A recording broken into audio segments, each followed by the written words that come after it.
so excited to be here today, and I did feel like Sweden should get du poil. I feel like the Eurovision Song Contest, but I don't know if everyone in Canada and Australia know about that. So I've got my Scottish hat on today, but I feel like I'm representing quite a few nations. Okay, so thank you. As Elizabeth said, this has been a year in the making, and what I'm going to be offering today is a qualitative and quantitative evaluation of the volunteering programme at Projectability. I'm not really going to do that. Instead, I'm going to be offering a creative excavation by Jan, who used to work here. It's Friday afternoon, we're going to keep it as fun as possible, okay? As Elizabeth mentioned, I had a year where I came up from London. I'm based in London, where I came up for 3 weeks, where I had to sort of dig deep and find out what was going on in the volunteering programme at Projectability. And one of the first things I found was a bit of my own history, a bit of my own past. As Elizabeth mentioned, I did a residency here, which actually I think is close to 9 years. Time is zooming by. It was 2006, and I spent 18 months doing a residency here, researching how young people approach a visual art who are on the autistic spectrum. But I also was given a space in Projectability where I could make my own artwork. So coming back here 9 years later, it very much reminded me of that time, that energy and that buzz and excitement of working with Projectability artists. I really remembered that when I was researching this project. But I also was aware of the fact that back then there was no volunteering programme. It started in 2015 and the numbers have slowly increased. And the year that I researched, in 2014, there were 28 volunteers. These don't include Projectability artists and Projectability tutors. This is people who had no previous experience of working here. And the second thing I found was that volunteers wear many different hats. Very wide-ranging, very adaptable roles. Volunteers included recent art graduates wishing to gain experience, tutors who used to be volunteers, long-standing Projectability artists who offer their time, and tutors who wish to develop their practice through collaborations with Projectability artists. And then on the back of my last find, I quickly found a pack of playing cards. This was very much about the fact that I was seeing that people's roles and positions within Projectability could be reshuffled into different configurations and allow for all sorts of exciting opportunities.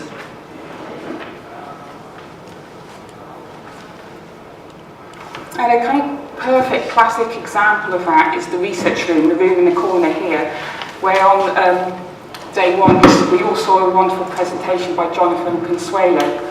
And the research room provides a space and support to artists who are very interested in developing their practice through research and delivery in partnership with other Projectability artists. And I think this is gets to the sort of core of what happens here. It's a perfect example of providing an opportunity for professional artists to work alongside collaboratively with other Projectability artists. What's also interesting is that how they negotiate that collaboration is entirely up to the two people involved. So, as some of you saw on the very first day, like Wednesday, which is a very long time ago now, a lot has happened. But when I had this great opportunity to speak to Jonathan Consuelo about their collaboration whilst they were involved in the midst of it, they spoke about the fact that they decided upon this theme of this kind of a screen print on the right here of the space that we're currently in because of Consuelo's interest in light and dark. And Jonathan was very much interested in sort of characters and in the darkness of his mind and how they found a way to create a piece of work that sort of connected those two interests. But I was also really interested in hearing about that anxiety of when people collaborate. You know, on the surface, the collaboration sounds great, yeah, let's do it, let's all have a great time. But the reality is, as myself as a practicing artist, that collaborations are full of tension and anxiety, but that's what makes them good. And I was very aware of the fact that Jonathan, who never collaborated with anyone before, spoke about that the first few days I wasn't sure what I was doing. And Consuelo explained that collaborations were very important to her practice, but she still had this anxiety. But the first few days she was worried that he was going to be bored just with the same image. And for me, this kind of validates what's really going on in a collaboration. And it was very interesting to hear Jonathan explain that he felt that the work it wasn't all his and it wasn't all hers, it was ours. And this kind of negotiating, it's going to be hard to decide which ones to show. I prefer the black and white ones, and Jonathan saying that you heard him say on the first day that he was a big colour guy. And interestingly enough, when I came on the train from London, when I first arrived, the first person I actually saw was Jonathan on the steps. And without even saying hello, Jan, or anything, he said, I got my trapdoor in the picture, in the exhibition. So you can really see how much his collaborations mean. But also this idea of how they decide which ones to choose in the end. And I think it was great to see that balance in the final exhibition downstairs. This one is a very different collaboration that took place between Morgan and Judith. They'd never collaborated before, so it was a completely new experience for both of them. I never had the opportunity to meet them jointly, but I was able to talk to them about it individually. And the idea was to bring together their own individual mediums. Morgan's being ceramics, being a ceramicist, and Judith, a projectability artist here, who was interested in painting and textiles in her practice. And the idea was to sort of mix something from her with something from me, she described. There's lots of exchange about art and language, and they realised that the process was a connection between two objects. That was going to be the link. But what really stood out for me was that Morgan explained and described that Judith had brought colour to her practice. I thought, what an amazing thing to bring to somebody's artwork. So I went in search of Judith and explained that Morgan had felt that you had brought colour to her work. And she showed me the picture up here on the left that you can see, which is full of colour. And at the time she was working with two other volunteers, but it'd probably be more accurate to say that they were working for her. She really had a wonderful ability to embrace volunteers in her practice, and it just explained to me that she liked working with people. That was the essence of what she liked doing. And the next collaboration is between Celine and Doreen at the back. Waving. For me, this was a really interesting collaboration because I'd known Celine and Doreen when I was previously here. They'd obviously had a long-term connection to projectability. Celine working on Connect, but is now Reconnect for a very long period of time. And also Doreen, who'd been working here as a projectability artist for, I'm not sure how long, very long time? Yeah, very long time. And so this idea of how you then negotiate a collaboration when you've known somebody for so long, how you bring in the different aspects of your life and share it, not only in the room and in the space, but also on the canvas, was going to be really, really interesting to witness. And they came across this idea of sharing the canvas by painting their own portrait and then asking the other person to paint the background. And I think it was a really kind of novel idea of how they found a relationship. Doreen explained to me that she liked being asked, but it was different and she'd love to do it again. And Celine described this idea that she'd witnessed over the years that people come here for their well-being, and that she felt very much that it would be a nourishing thing to do. But the thing that really stood out to me, but was something that Celine said, was that working in this way, you realise that you're exposing yourself like everyone else does. And this was something that I was hearing more and more about, this idea of kind of equality of experience, that you're exposing yourself to something, that something is opening up. And I felt that this was a very important thing that I was finding. The next thing I found was a bicycle wheel. And I'm not in any way suggesting that the volunteering programme at Projectability is sort of inventing the wheel, but I would like to say that often the best ideas are two people in a room discussing something. And I felt very much that the wheel symbolised a kind of cooperative way of working. where people were working in a more open source way. There was that equality of experience that Celine was describing. And I think this is a very interesting thing that was getting played out by the volunteers' feedback that I was getting.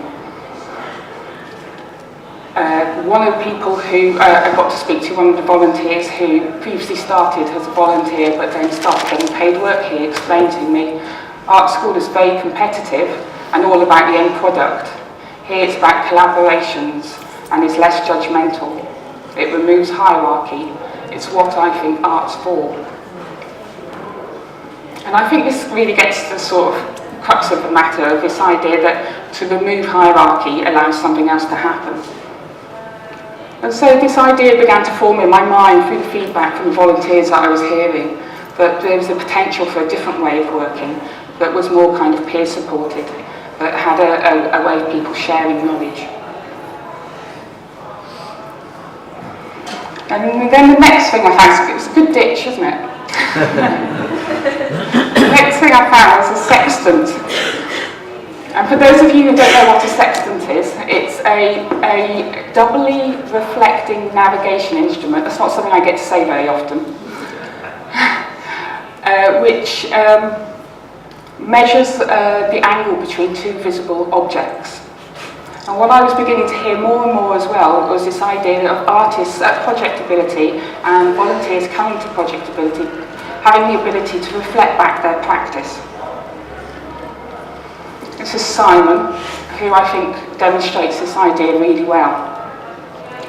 And he explained something to me along the lines of that he saw himself as part of me as a participant and part of me as a volunteer. I have to travel between the two. And I think that's really beautiful. For me, that really stood out.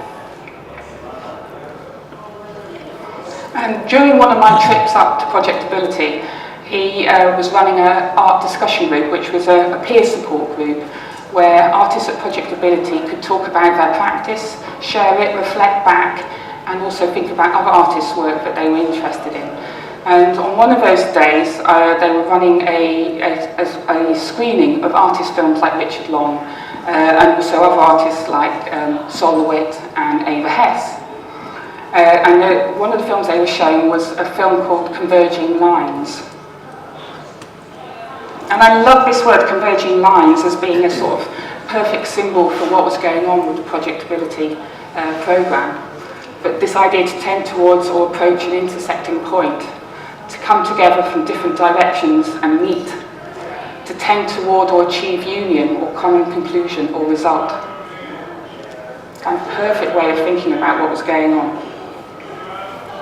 But it was in this film peer group discussion that I had my ultimate find, my kind of eureka moment. And this was finding an eye test chart.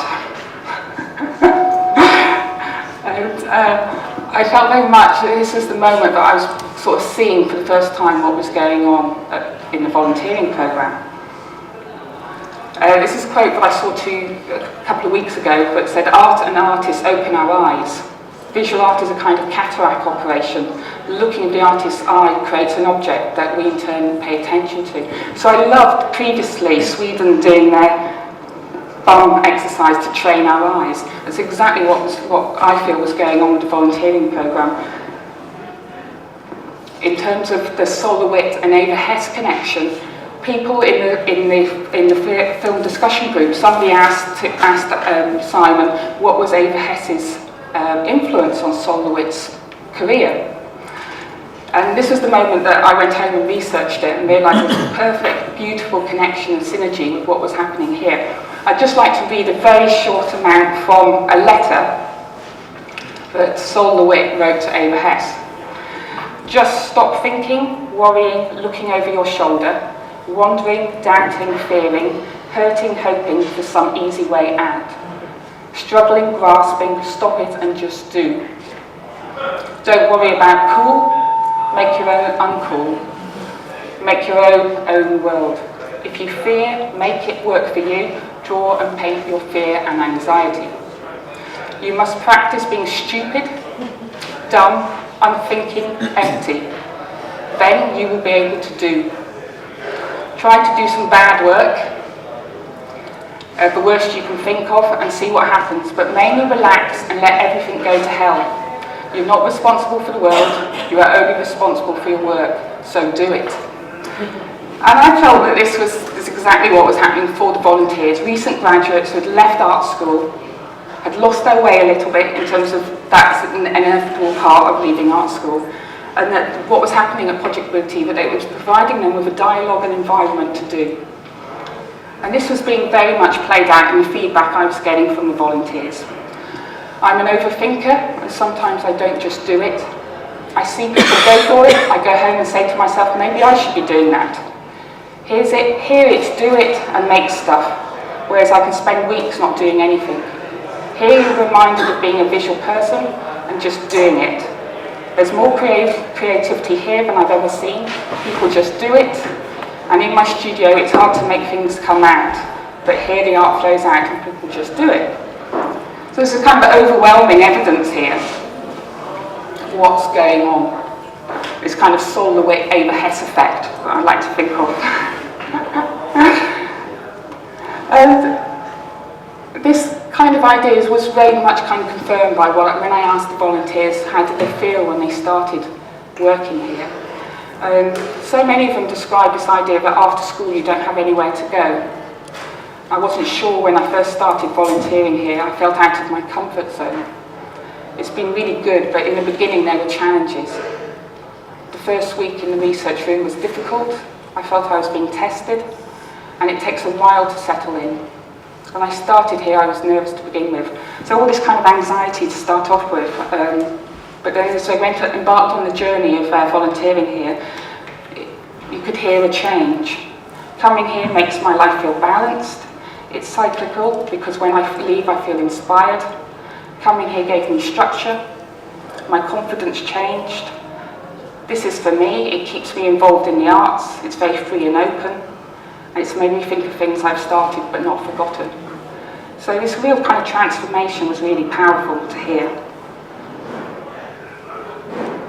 And I think this kind of experience was something that I felt was very much, I was witnessing myself with watching people working in the studios. In the picture here, we've got an image of Nicola in the middle, Greg on the right, and Baxter on the left. Now it looks like I'm a lot closer than I am, but I'm actually using the zoom here, so I was quite far back, but I was really intrigued listening to and watching how they were working. It was very unconventional.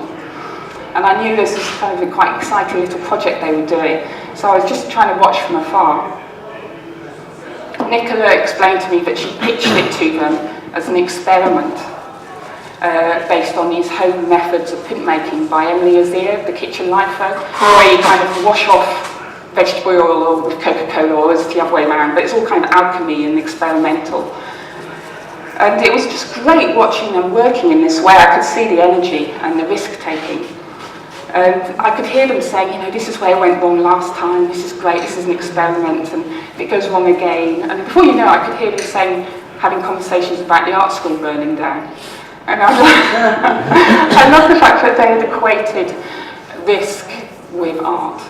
And it was very powerful to witness. And to see the work, the kind of work that they were making was really good.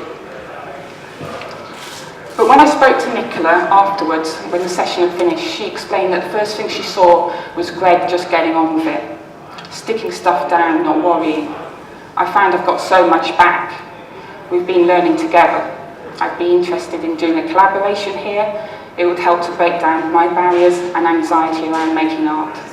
So it goes back to that idea of what happens when artists get together, how they can support each other. And it was a bit of a coincidence, but my day there would coincided with the last day of the volunteers working there. They'd just finished a 16-week block. And I noticed that so many of the volunteers were still staying behind, even though the session had finished like an hour earlier. And they were still showing each other images that people they'd worked with had made that day. It clearly meant a lot. And this idea of breaking down barriers, I think, is also really interesting in terms of project ability artists who offer their time, who volunteer within the organisation, and how that can challenge the kind of status quo within any organisation when people's roles shift. but the dynamics will change. And I think this is a few examples of that. I witnessed that happening. This is Neil on the right. He's been coming to Projectability for a year, and I met him when he was on reception. And he explained to me that volunteering in the gallery had made him more aware of the gallery, to look at the art more, to feel more part of it. I don't know much about art. I was a bit nervous at first, he said. And the fact that he said he didn't know much about art, I was kind of not convinced. So I asked him to sort of take me around the gallery and to show me some of the work that he liked. And he spoke incredibly eloquently about the artwork. He'd clearly spent a lot of time getting to know it, and he invested a lot of his own kind of thought processes in understanding it. It was an exhibition that I'd already looked at, I thought I'd looked at, and he showed me things I hadn't thought about or seen before. I explained that I thought he spoke very well about it, and that did he do tours? And he was like, no, I always get the staff to do those. But I think he'd been transformed by the experience, by his relationship to the gallery and to art in general had changed because of that role. Another person that this is seemed very true to is also a woman called Morag, who in the last image you can see in the computer room. And she worked on editing the newsletter. She said she was a bit reluctant at first, but then got on to creating little headings, and she feels more included now, more comfortable talking to the staff. She feels that she can liaise between artists and the staff, and that staff and the artists can feel separate at times, and that she hoped other people would get this chance. Once again, a kind of a transformative experience where you're playing with roles and who gets to have the final say, so to speak. And also Doreen, who also volunteers here, she said she was asked to do it and she wanted to do it, and you get used to being alone and doing the job. Good old Doreen. So with like all my newfound vision and my ability to measure angles, I then found a ruler. And I felt that, what was happening, what I was discovering was that this ability to sort of hear and find that the fact that new lines, new angles could be created as a result of this programme. And I felt it was very important that I not only spoke to volunteers or Projectability staff, but I also spoke to other artists at Projectability who weren't volunteers, had no intention of volunteering, but had seen volunteers over the years and staff over the years and have a unique experience into what was happening. And one person who's exactly that is Colin in the middle. And he explained to me that he'd done a lot of art on his own, and that coming here and working with other artists has helped him to be part of a group, and that the vanishing point is the furthest point in a picture. It's where two lines meet. And this is, it was this kind of conversation, this kind of feedback that I was getting, that I was allowing me to think metaphorically about what was happening, where two lines meet. And Doreen, do you like your pictures? And this is Emma at the far left. She comes to the workshop on Saturdays. And she said something really kind of insightful as well, I think. She says that she volunteers herself for Cubs at Barhead on Wednesdays. I've no idea where Barhead is. But that they look down on they look down on volunteers. I don't think that happens here. It's more friendly and the people are nice. It's good to work with people who I have things in common with and share the same views. So it's these kind of two conversations from people who aren't volunteers, who had no sort of incentive to say anything other than what they were witnessing, but gave me the idea to create a customised workshop where some of these themes could be explored metaphorically. So that's what we did. We set up our first activity in the room over there, in the research room, and started with the premise of two lines meeting. So here's the group of 8 people, a whole mixture of people who represent volunteering at Projectability. And this is the moment that I'm explaining that they're going to be drawing each other. If you look at their eyes at the back, this is the moment they realise that they're going to be drawing the person opposite in 30 seconds. So the activity was to draw the person opposite them in 30 seconds, stand up, move one position, and then draw the next person again. So this kind of our idea of opening up a bunch of new relationships and connections, a different way of being, and looking at each other, and mirroring this idea of what happens in the volunteering programme. And my next find was a compass, a kind of moral compass, so to speak, but suggested a very open way of working, where people could share their knowledge and experience in a completely different way.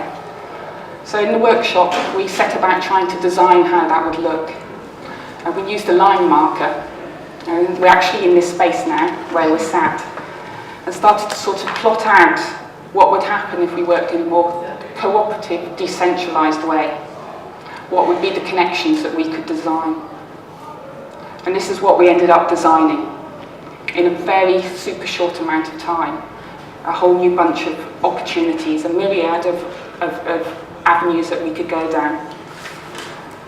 And I think this is kind of something that was touched on when I spoke to another volunteer here who volunteers in the glass room in Kiln Room, and he works there 1 day a week in exchange for using the kiln, and a guy called Mark. And what he said to me was, what you get taught when studying architecture is about giving to the community, but you get very insular in the studio. You're only connecting in your own language, but here there is a dialogue. University is secretive, you hide information. Coming here takes everything back to basics. It's humbling. The basic form is communicating, an open source community. And I think there's a huge amount of potential with the volunteering programme to really open up the design, to have hundreds and hundreds of people connected in a much more cooperative way, but are sharing their experience, but flattens that hierarchy, but it allows people to sort of really grow.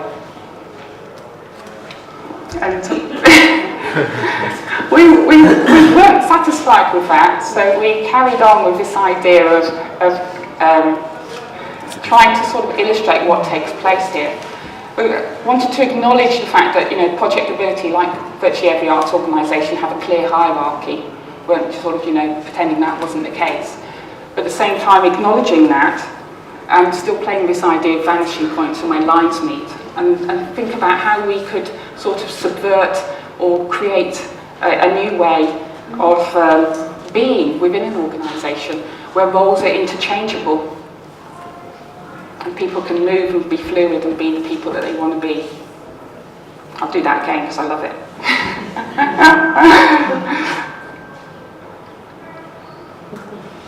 And then we started to try and design our own sort of cooperative design on top of the hierarchical system, and played around with movement. And this is what we designed. It's a starting point. It's a question mark. And I think these ideas get played out all the time in organisations in different ways, and I felt that was being played out at the silent auction in Project Ability at the end of last year. This idea of who's at the top, who's at the bottom, who's on the inside and who feels on the outside. And the auction played with that idea by exhibiting artists who are established in Glasgow alongside emerging artists in Glasgow and Project Ability artists in Glasgow. The public didn't know whose work was who, and you could just buy, you bid on what you wanted to buy. And I think this is a really interesting idea. Project Ability described it as there's been a lot of discussion lately about outsider art, what it means to be an outsider artist, and this exhibition aims to blur the lines between what is considered insider and outsider. And I felt very much that the volunteering programme has potential to really do this. And I think in a city that has a transport system that looks like this, with an inner circle and an outer circle, I think there's a lot more scope to really play with that idea. I'd love to really sort of have a go more in understanding that creatively. And so I asked people to, at the end of the workshop, I asked people, the group, the 8 artists, the participants, to creatively respond to what they felt had been happening in the workshop, to think about that collectively and individually, and to visualise it. And that's when I found my last find, something that I wasn't expecting to find. A pink punk wig. There's somebody here who's responsible for me wearing that in central London.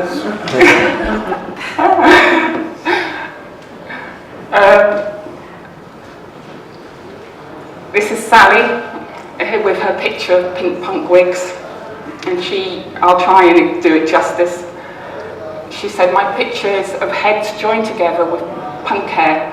To make something good, you need different skills, a vortex of minds." And I really love that. I think it's really quirky and really kind of shows what a volunteering program is all about. And the rest of the participants spoke about their experience, but this is a kind of collective response to what they were saying. To feel connected through this idea of the journey, to give and receive peer support, to move forward and dissect our lives, to interact, show and reveal ourselves, to share different skills, to have the opportunity to fulfill interchangeable positions, to experience a non-hierarchical environment, to play with the lines. I'd like to finish by showing you a super short film. It's about 30 seconds long. But before I show it, I'd like to just quickly thank a few people, one of which is Max, who edited the film. It's super short, and he's a volunteer here, but also sometimes does paid work. And he's also, interestingly enough, doing a external sort of research project where he's working with a filmmaker. And I asked him what the experience was like, and he said it's been fun being introduced to strange films like Donkey Skin, a fairy tale about a donkey that craps gold. Fortunately, I didn't find that. Okay, I'll just quickly show the film.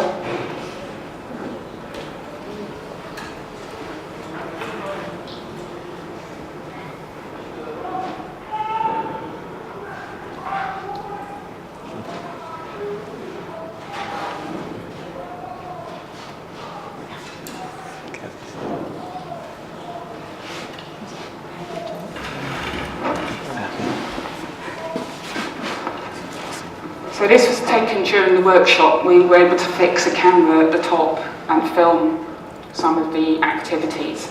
After the workshop, the artists were all asked to feedback a bit about the activity, and one of the artists explained that it made her think about the impact of projectability on our lives, especially the relationships we have built here, the way my line has crossed others, how we are all on our own journeys, all on our own journeys, lines in life, but in the way that they cross with others, that's truly important. Okay. I'd like to finish there. Thank you.